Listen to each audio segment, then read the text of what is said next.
Good morning, students. I am M. Alam, and today I am going to provide you the explanation of the poem Song of the Rain. Now, this poem has been written by Kahlil Gibran. Kahlil Gibran was born on 6th of January 1883 in Lebanon, and he died on 10th of April 1931 in United States. He was a poet, painter, writer, philosopher, and visual artist. Some of his notable works are The Prophet, Broken Wings, The Earth Gods. Now, I would like to show you up the brief summary of this poem. Through this poem, Song of the Rain, Kahlil Gibran has presented us a piece of aesthetic beauty. He points out the very mystical aspect of nature. Song of the Rain is a eulogy of rain and its unseen aspects. The poem speaks in the first person, that is, the rain in personified form speaks. Now, this poem is a nature poem. The poem in its core reflects ethereal aspects of nature. Fields and valleys are elaborately connected by the rain droplets, which are symbolically presented as dotted silver threads. The heaven and the earth are imagined as beautifully connected by rain, and thus nature is best epitomized. We start visualizing nature with a different eye when we see the words like hills laugh, beautiful pearls embellish the garden, flowers rejoice, etc. We are mesmerized when we read that the field and clouds are lovers and rain works as the messenger. Thirst of the land and element of the cloud overwhelm us as we feel their natural aspects with personified and unique angle. We are thrilled to imagine the cacophony of the rain can be realized as delicate and sensitive song. The cycle of rain thus is marvelously expounded by Gibran as a perfect chronicle of natural events. One more important thing about this poem is that this poem is meant for the sensitives. There is not even a scintilla of doubt that Song of the Rain is a poem meant for people possessing aesthetic sensibility. When the poet talks about embellishing the garden, he makes us feel something close to fantasy. The laughs of hill, the rejoicing of flowers, messenger of mercy, shifts us to a realm where nature is imagined as lively. The poet again goes on saying about the sound that the rain droplets create. He opens up saying that only sensitive people can understand this. The rain droplets thus create a rhythmic music that common people fail to understand. Thus, it is a very good poem, and now let us go to the explanation of the poem. First stanza. I am dotted silver threads dropped from heaven by the god. Nature then takes me to adorn her fields and valleys. I am dotted silver thread. Here in this poem, rain is the speaker, and in the very first line, Rain droplets compares herself as dotted silver threads. These dotted silver threads are the droplets that are silver in color, and while it comes down in a line, it appears to be a thread. Now, these dotted silver threads are dropped from the heaven, which is symbolized as sky by the gods. Then nature accepts her to decorate her fields and valleys. I am beautiful pearls plucked from the crown of Easter by the daughter of dawn to embellish the garden. In this second stanza, again Rain compares herself to beautiful pearls plucked from the crown of Easter. Now, Easter was the goddess of love, war, fertility, and sexuality. She was the daughter of Anu. She was particularly worshipped in the northern Mesopotamia at the Assyrian cities of Nineveh, Ashur, and Arbela. Here, the rain droplets are like the pearls of the crown of Easter, and as if these pearls are plucked by daughter of dawn to decorate the garden. In other words, we can say that the dewdrops are like the pearls which add to the beauty of the garden. Now let us go to the third stanza. When I cry, the hills laugh. When I humble myself, the flowers rejoice. When I bow, all things are elated. Now through this stanza, rain wants to say that when it cries here means showering of rain droplets from clouds. The hills laugh. Hills laugh means hills rejoice for the nourishing rain which will revive everything on the hills. When I humble, so when rain humbles itself, humble here means rain shower that is falling slowly down towards the earth. So when rain humbles itself, the flowers become mirthful. Flowers become ecstatic as soft showers purify and rejuvenate them. And when rain droplets bow, bow here refers to those rain droplets which fall on ground and get soaked. Then in that case, everything such as plants, animals or aquatic animals get necessary nourishment. Now let us go to the stanza 4 wherein the rain says, the field and the clouds are lovers, and between them I am a messenger of mercy. I quench the thirst of one, I cure the ailment of the other. In this stanza, the field and the cloud are described as lovers.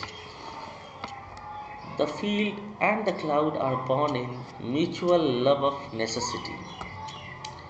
Both are dependent on each other and both are interlinked.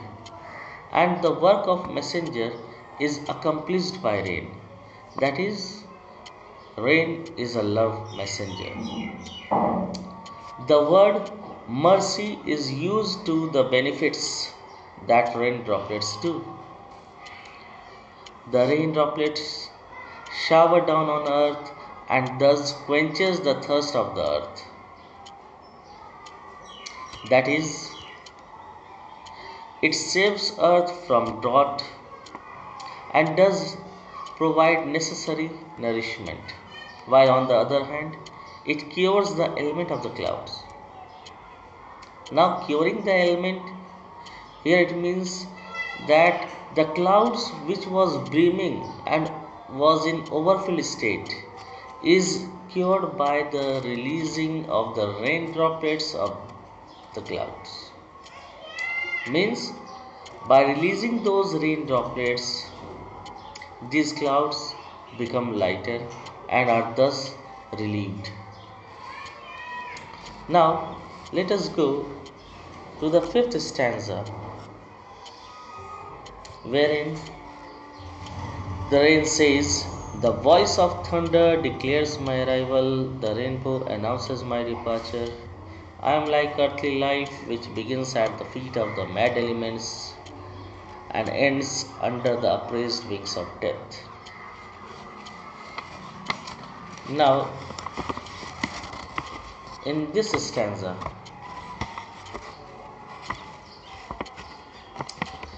the poet says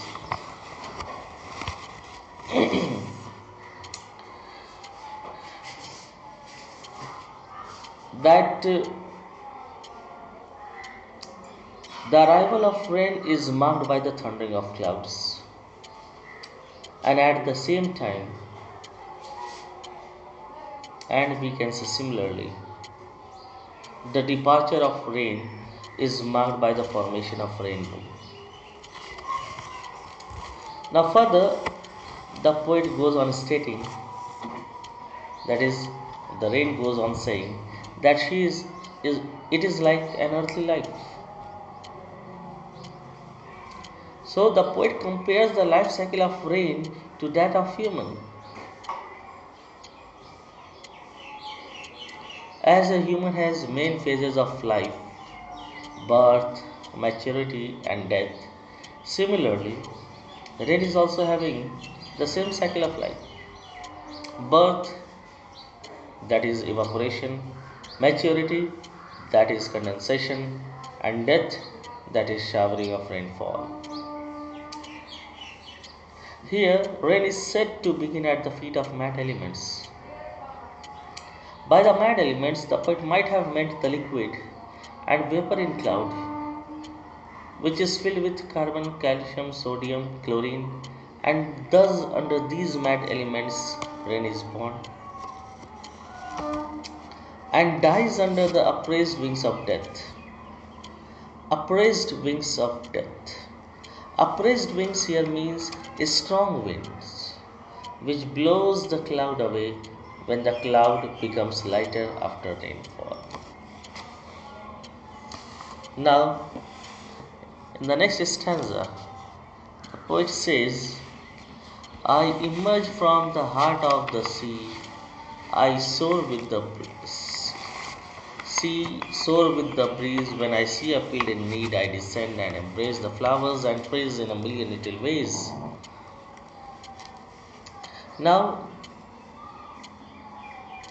through this stanza, the poet wants to say that as a part of water cycle, rain originates in the form of evaporated water from land and water bodies, but mainly from water bodies.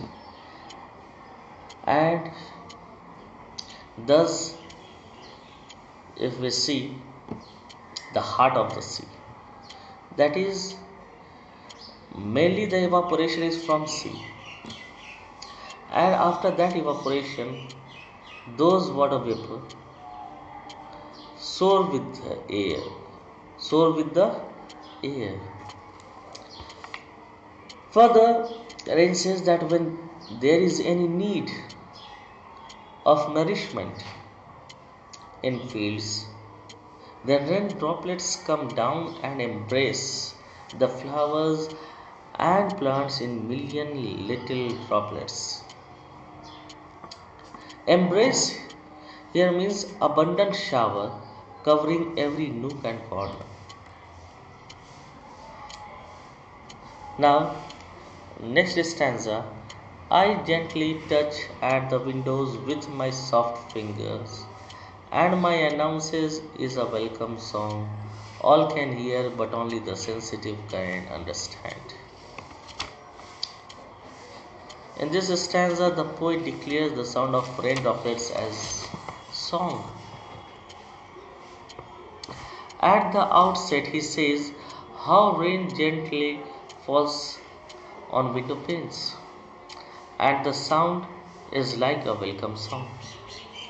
He further goes on stating that the sound droplets could be heard as song, and this is possible to the people of aesthetic sensibility, that is, the sensitive people. Now, uh, next stanza. The heat in the air gives birth to me, but in turn I kill it, as woman overcomes man with the strength she takes from him. Now, this stanza is not included in CBSE Class 9, hence, I won't provide you any analysis or any explanation. Let us go to the next paragraph. I am the sigh of the sea, the laughter of the field, the tears of heaven. Now, the first line says about the evaporated form of the rain, that is sigh, which goes up and changes into another form. Sigh is even considered a pain of separation from the sea. The second line tells us about the joyous and mirthful state of the field. On receiving the rain droplets, the field turns nourished and fulfilled and thus becomes happy. The third line is meant for the situation when rain droplets are released from the cloud. This separation in the form of water droplets are explained as tears of heaven. And finally, the last stanza of all is so with love, sigh from the deep sea of affection, laughter from the colorful field of spirit, tears from endless heaven of memories. In the last stanza, the evaporated air is presented as sighs, which comes out of the deep sea of affection. The word here implies the relation between the sea and the evaporated air. It is like mother sea. It is like mother. Sea is the mother, and the daughter here is sigh, that is the evaporated air. Then it is explained as laughter from the colorful field. It hints at the fulfillment of the rain. Rain nourishes and provides necessary air for agriculture and other plants, turning these as colorful. The word spirit is used to mean the farmers who would be at the peak of mirth when there is good produce in the fields. The rain is said as tears of heaven. Once again, the rain is said as tears of heaven, and as I explained before, that it is meant for the situation when rain droplets are released from the cloud. This separation in the form of water droplets are explained as tears of heaven. From endless heaven of memories. Endless heaven of memories is because it is the memory of the life cycle of the rain, which never ceases and is endless. Because this life cycle, or we can say the water cycle of the rain, is a continuous process which is never ending. So, finally, we have completed the explanation of the poem Song of the Rain. If you love it and if you like it, kindly subscribe for further updates. You will also find in my next video the poetic devices used in the poem Song of the Rain. So kindly subscribe and just watch. all the poems that is going to be published on YouTube. With me, MM Alam. Thank you.